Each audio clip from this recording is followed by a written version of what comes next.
এটা হলো সেই মা গঙ্গা, যা হিমালয়ের গঙ্গোত্রী নামক হিমবাহ থেকে উৎপন্ন হয়ে আমাদের কলকাতার মধ্যে দিয়েও প্রবাহিত হয়ে যাচ্ছে। এই গঙ্গার সঙ্গে একদম ছোট্ট থেকে আমার পরিচয়।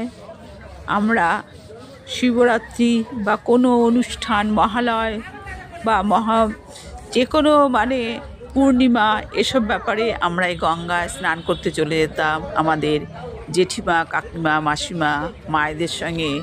ছোট্টবেলা আমরা এই গঙ্গায় চলে যেতাম। এটা আমাদের জীবনের একটা খুব ঐতিহ্যবাহী স্থান।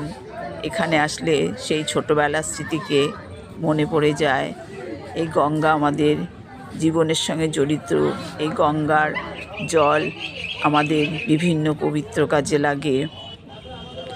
এই গঙ্গার পবিত্র জল আমাদের বিভিন্ন শুভ কাজে লাগে। আর এই গঙ্গায় স্নান করতে পারলে নিজেদের জীবনকে একদম পরিশুদ্ধ এবং মনে যত রকম গ্লানি মনে হয় যেন ধুয়ে যাচ্ছে।